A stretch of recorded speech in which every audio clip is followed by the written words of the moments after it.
Gospa Fajon, zakaj se je vlada odločila za tak, glede na obseg menjave, kot ste dejali tudi sami, simboličen ukrep prepovedi uvoza iz nezakonitih izraelskih naselbin? To je naša ne samo politična, pravna je moralna odgovornost. Mi s tem zelo jasno izraelski vladi sporočamo, dovolj je ravnanja, genocida v Gazi, pobijanja, stradanja civilistov, omejevanja humanitarne pomoči. Slovenija je zavezana mednarodnemu pravu. Mi smo napovedali, če soglasja v Evropski uniji za sankcije ne bo, kar se je zgodilo julija, da bomo šli v te omejevalne nacionalne ukrepe sami. To je tretji po vrsti in s tem pravzaprav nastavljamo tudi ogledalo vsem svojim kolegom in državam v Evropski uniji. Ampak danes zbrani protestniki od vas oziroma slovenske vlade zahtevajo, da slovenske institucije in podjetja da prekinejo vsakršno sodelovanje z Izraelom. Zato vprašanje, je na mizi tudi popoln embargo na Izrael, kot zahtevajo protestniki? Zdaj najprej pozdravljam proteste, ker smo s protestniki pravzaprav na isti strani, tudi slovenska vlada in Slovenija ves čas. Politični vrh izraža protest do ravnanj izraelske vlade na Gazi, na Zahodnem bregu.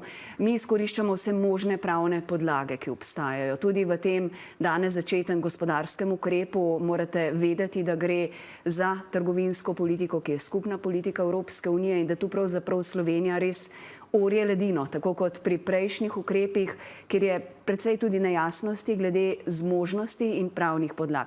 Delamo, kar je vse v naši moči, tudi da na institucije Evropske unije pritiskamo s tem, da bi države sledile, ampak zato rabimo tudi Evropsko komisijo, da nam da svoje mnenje in da konkretne predloge na mizo. Ampak je na mizi tudi popoln embargo na Izrael? Tu, ko smo zdaj uvedli gospodarske sankcije oziroma sprožili ta postopek, smo se zanašali na pravno podlago, to je Meddržavno sodišče, svetovalno mnenje aprila letos, ki je prepovedalo trgovanje z nezasedenimi naselbinami, torej nezakonitimi protipravnimi naselbinami na palestinskem ozemlju. To nam je omogočilo, da smo mi lahko začeli ta postopek in upam, da do zdaj nobena država članica še ni uspela s takim postopkom. Mislim, da je Francija poskusila, ampak pravzaprav s celotnim Izraelom spet govorimo o trgovinski politiki, ki je skupna z Evropsko unijo in pravzaprav nimamo za nek nacionalni omejevalni ukrep tovrstne podlage. V tem delu imamo pravno podlago, ki sicer ni obvezujoča, Meddržavnega sodišča. Kakšna pa bo dodatna humanitarna pomoč Slovenije za Palestino? Protestniki so danes opozarjali na lakoto stradanje prebivalcev Gaze. Glejte, stradanje je grozljivo. Samo v zadnjih 24 urah več kot 130 ljudi ubitih v čakanju na hrano, po praktično en šolski razred otrok. Jaz mislim, da to, kar gledamo, je za vsakega človeka nekaj nepredstavljivega. Slovenija se je pridružila, tu je tudi v pogovoru predsednika vlade z jordanskim kraljem, 4. paketu pomoči. To je pomoč iz zraka, tudi z našim letalom bomo pomagali, tudi z odejami, z prehrano, vse to, kar je potrebno. Je pa treba povedati, da je ta pomoč izjemno majhna in da mora izraelska vlada tudi odpreti mejne prehode. Gospa Fajon, poglejva, kaj na ukrepe sankcije slovenske vlade pravi izraelska veleposlanica v Sloveniji. Since the outbreak of the war, Slovenia has adopted a series of adverse measures against Israel. It appears that, to us it appears that Slovenia has elected to align itself with Hamas, amplifying the terrorist organization's deceptive manipulations and cruel narratives.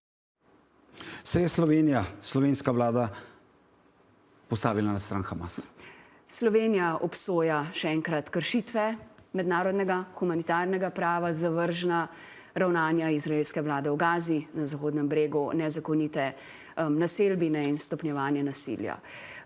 Mi smo zelo ostro oktobra obsodili napad Hamasa na civiliste in tudi zdaj, ko smo se v New Yorku prejšnji teden pogovarjali o novi politični arhitekturi ob priznanju Palestine, zelo jasno povedali, da v Sloveniji ne vidimo v prihodnji palestinski oblasti vladi Hamasa. Torej, tu gre predvsem, da Slovenija zares spoštuje in je odgovorna tudi jaz sem ponosna na naše delo, ker res nam priznavajo številni partnerji v svetu, da smo na pravi strani zgodovine. Ampak očitek iz domačih logov je tudi, da vlada vse te sankcije proti Izraelu sprejema zato, ker je javno mnenje temu naklonjeno in da si na ta način večate popularnost. Zdaj, jaz veliko potujem vseeno po svetu. Rekla sem prejšnji teden New York, Finska, Helsinki, tam ni domače javnosti. Lahko pa povem, da mednarodna javnost nam izraža tako veliko podporo, da bi bili verjetno presenečeni, koliko dobivamo besed zahvale za to, kar je Slovenija zares zgled v tej grozljivi vojni, zgled temu, da želi to vojno končati in ta grozodejstva. Morava še z enim vprašanjem glede dogajanja okrog slovenskih manjšin.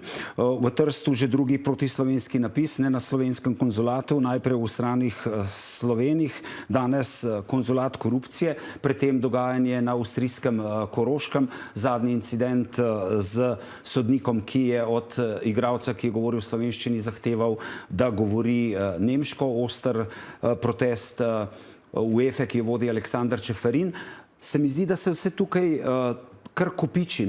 Kako ukrepate in ali se vam zdi, da se to protislovensko razpoloženje stopnjuje v Italiji in Avstriji? Zdaj, čisto enačiti ni mogoče.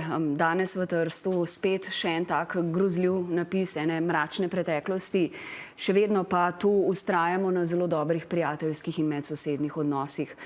Tudi vsa italijanska zvezna oziroma vsa tam politični vrh oblast nam je izrazila podporo, tako da preiskava poteka. Jaz mislim, da ne bo to metlo slabe luči na odnose.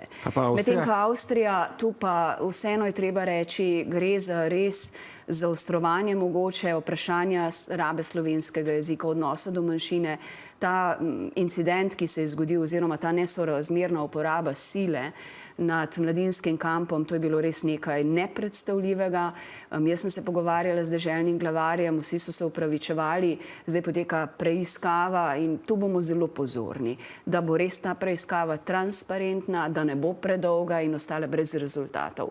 Tako da tam moramo predvsem vztrajati raba slovenščine in pa dvojezična raba tudi slovenščine v šolah, ker gre za našo manjšino.